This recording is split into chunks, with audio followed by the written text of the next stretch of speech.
The price of meat, like most foods, is on the up. But that doesn't just mean a little bit less pork on your chop. It's also resulting in a countryside crime wave that might sound like something out of the 18th century, but which is bang up to date. In 21st century Britain, animal rustling is booming. Pigs, sheep, even cows are being stolen, loaded into lorries and driven away. And if this ends up in the food chain, any of us could be eating illegal, unsafe, stolen meat without even knowing it. But our food inspectors are on the trail. And like all good crime thrillers, this one begins with the discovery of bones.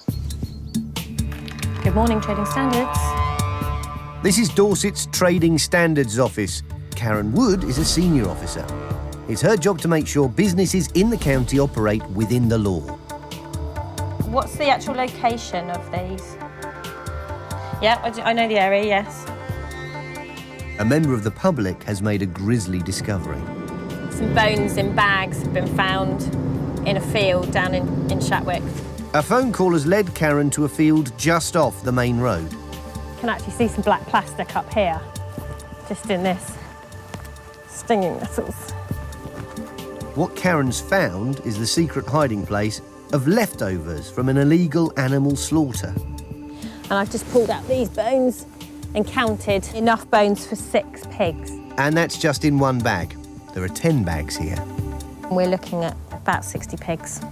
The value of this much pork from these carcasses amounts to around £18,000, making it a very profitable crime. A few years ago, cases like this were unheard of, but as economic times have got tougher, more and more crimes like this are being reported. In Dorset alone, there have been 8 in the last year. We're not talking about just, the odd animal stolen. We're talking about, fairly industrial scale that's taking place. Yes, there's a large number of animals to be found, From what you're saying, there's too much here for personal use, for somebody to be feeding their family. Supermarkets and butchers, they're too legit, they're too wise, and that really only leaves the restaurant trade.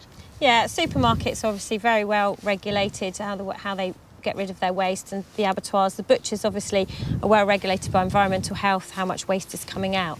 So we're thinking unmarked van round the back of the restaurant. That's where this deal's taking place. We think that's a possibility, yes. And this is a crime that's working its way across the country. I've come to Cumbria, where a few months ago, sheep farmer Andrew Balmer was one of its latest victims.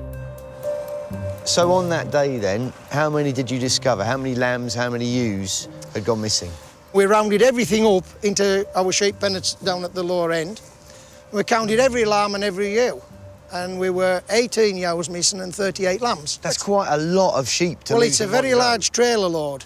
And whoever's stealing this livestock is not only putting Andrew's livelihood in danger, they're also threatening our health. The sheep that come out of here, what's wrong with them making it to our plate, if that's our primary concern? Well, they've no idea as to when these lambs had been last dosed, and if they are going into the consumer, it's wrong.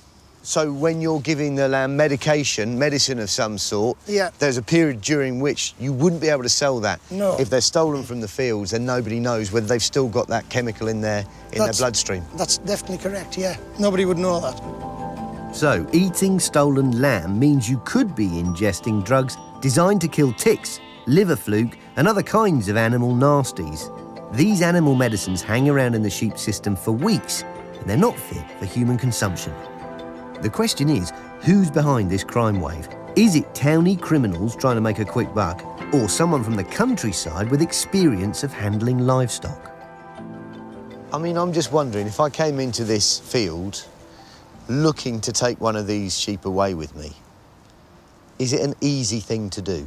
No, it's not a really easy thing to do. You could have a go. It's a totally unscientific experiment. I'm going to pit my urban wits against those of a grey-faced mule sheep. It's townie versus animal.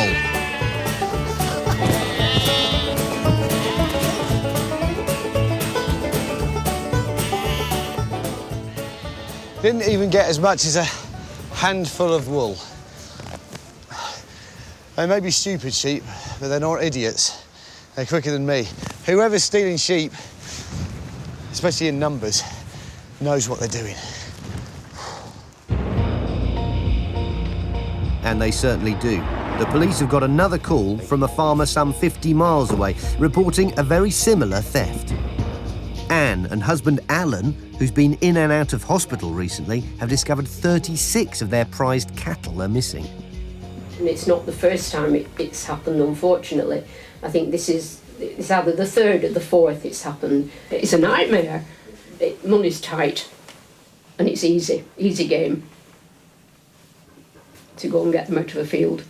Because if anybody drew up with a trailer, who would query it? And what effect could this have on your livelihood and the future for this farm? Well, money will be very tight. The overdraft will go bigger. How much are we talking about? You're talking an average of £400 an animal. So it's well over £10,000. Well, it will be, yeah. Anne knows that anyone stealing this number of cattle must be highly organised.